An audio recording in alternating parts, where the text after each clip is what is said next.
দীর্ঘ ১৫ বছর দেশে ছিল গুম খুনের সংস্কৃতি, জেল নির্যাতনের ভুক্তভোগী প্রধানমন্ত্রী তারেক রহমানও।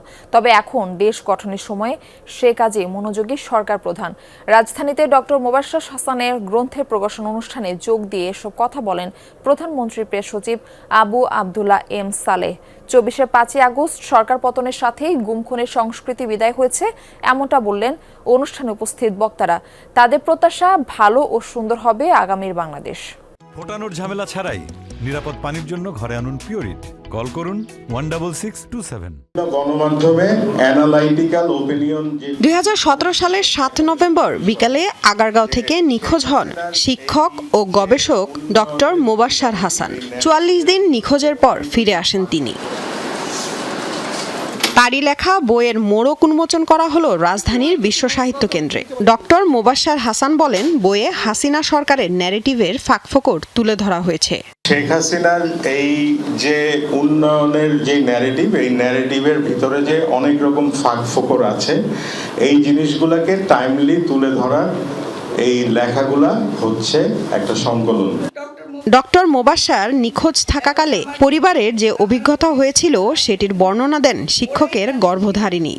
দীর্ঘদিন পার হলো, আমরা কিছুই জানি না। তবে নেত্র নিউজের তাসনিম খলিলের একটা এর মাধ্যমে জানতে পারলাম যাদেরকে গুম করে তারা হয় কচুক্ষেত নয় ক্যান্টনমেন্ট এইসব এলাকায় রাখে। ওদিকে যদি দোয়া করে ফু দেই, যদি আমার ছেলেটাকে আমি ফেরত পাই, এরকমভাবে শুধু আল্লাহর কাছে অনবরত কান্নাকাটি করে গেছি। এ সময় পরিবারের অন্যান্য সদস্য ও বিশিষ্টজনরা কথা বলেন, জানান বিগত বছরগুলোয় সরকারের মুখপাত্র হিসেবে কাজ করেছে গণমাধ্যম। গণতান্ত্রিক বাংলাদেশ প্রতিষ্ঠায় দীর্ঘ সংগ্রামের যে অর্জন তা ধরে রাখতে জোর দেন তারা।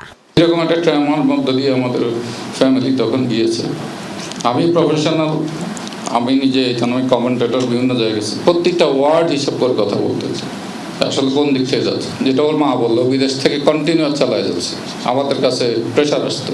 ও বিএনপি করে, ও তারেক রহমানের ভক্ত, ও লেখালেখি করে, ও সরকার বিরোধী নানা বক্তব্য দেয়। এবং আমার যে সোর্স আমাকে জানাইলো, বললো যে আপনার বন্ধু তো ভালো লোক না, ও তো বিদেশে গিয়ে সরকার বিরুদ্ধে বদনামি করছে। আমরা ডেমোক্রেসির চর্চা থাকবো এবং দ্বিধাহীনভাবে, নিঃসংকোচে, নির্ভয়ে, নির্ভীক চিত্তে মোবাশ্বের হাসান লিখে যাবে। আমরা সেই বাংলাদেশ প্রতিষ্ঠা করতে চাই।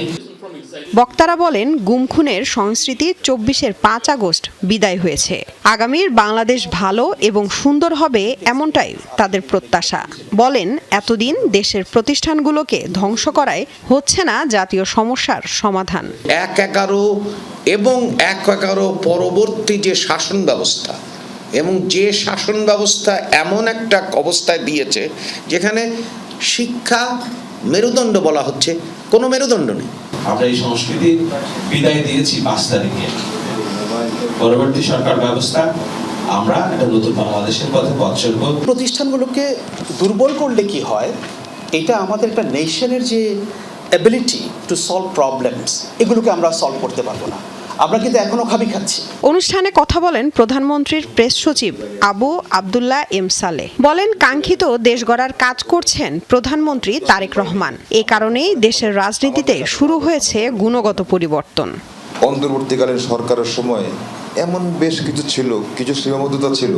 আমরা যেমন প্রত্যাশা করেছিলাম, হয়তো সবকিছু হয়নি। এর মানে কিন্তু এটা নয় যে অন্তর্বর্তীকালীন সরকারের সঙ্গে তুলনা দিয়ে তার আগে যে ফ্যাসিস্ট গভর্নমেন্ট ছিল তাদেরকে আমরা বাংলাদেশে জাস্টিফাই করব, সেই একটা ধারা, সেই একটা প্রবণতা কৌশলে চলছে। এর বিরুদ্ধে কিন্তু আমাদেরকে সোচ্চার হতে হবে। লামিয়া তিথি, যমুনা নিউজ, ঢাকা।